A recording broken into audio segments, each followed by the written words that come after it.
সে বোনকে ডেকে বলল, পূর্ণা সাবধানে হাত, পড়ে যাবি তো।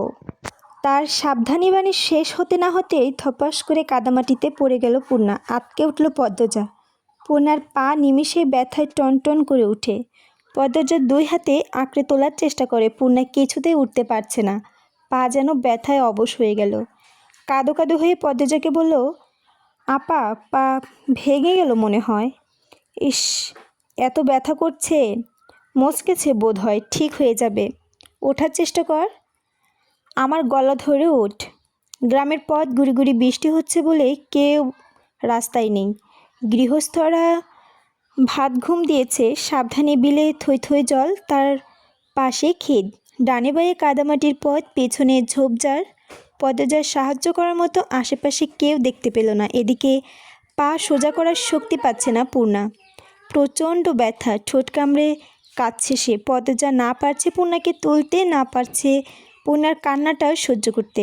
সে মনে মনে আল্লাহর কাছে সাহায্য প্রার্থনা করে, আল্লাহ কিছু করো, সাহায্য করো। একটু পর পূর্ণাকে বলল, বোন আমার, একটু ওঠার চেষ্টা করো। পদ্মজার উৎসাহে পূর্ণা পায়ের পাতা মাটিতে ফেলল, কিন্তু সঙ্গে সঙ্গে ব্যথায় বিজলিতে চমকে উঠল তার পুরো শরীর।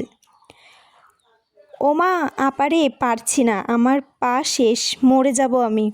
এসব বলিস না, পায়ের ব্যথায় কেউ মরে? অল্পক্ষণের মধ্যে আহত পা ফুলে 2 ইঞ্চি উঁচু হয়ে গেছে। তা দেখে আতঙ্কে চোখ মুখ নীল হয়ে গেল পদ্মজার। কান্না পাচ্ছে তার। পদ্মজা আলতো করে চাপ দিতেই পায়ের ব্যথা চেঁচিয়ে উঠল পূর্ণা। একটু সাবধানে হাঁটলে কি হতো? ইস, এখন কি কষ্টটা হচ্ছে। পদ্মজার চোখে জলে ভরে উঠেছে। আপা, আপা, ব্যথায় মরে যাচ্ছি। পদ্মজা খুব কাছে পায়ের শব্দ পেল। চকিতে চোখ তুলে তাকালো সে ক্ষেতের দিকে। পর মুহূর্তে হাসি ফুটে উঠল ঠোঁটে।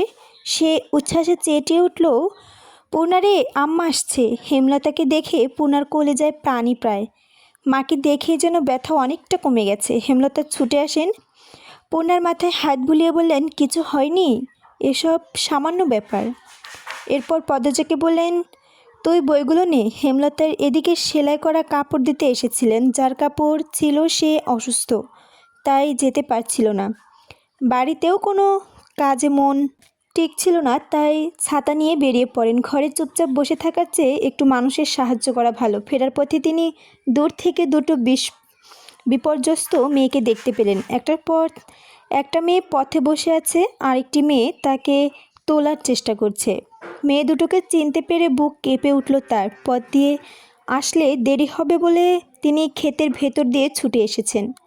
পূর্ণা ব্যথায় যেন নিঃশ্বাস নেওয়ার শক্তি পাচ্ছে না। একটা ভ্যান পাওয়া গেলে খুব উপকার হতো। আশ্চর্যভাবে 2 মিনিটের মাথায় দেখা মিলল ভ্যানের চিত্রা, লিখনসহ আরও 2 জন। তারা মাতব্বর বাড়িতে গিয়েছিলেন। আর একটু এগোতেই পদ্মজা আর তার মা বোনকে দেখতে পেল চিত্রা।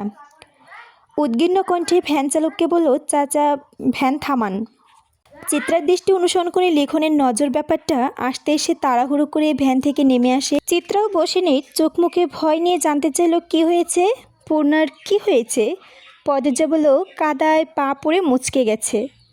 হেমলতা, চিত্রা, পদ্মজা এবং পূর্ণাকে ভ্যানে তুলে দিয়ে লিখন সাবাকি 2 জন সহকর্মী ভ্যান ছেড়ে দিল। তারা মোড়ল বাড়িতে হেঁটে ফিরবে।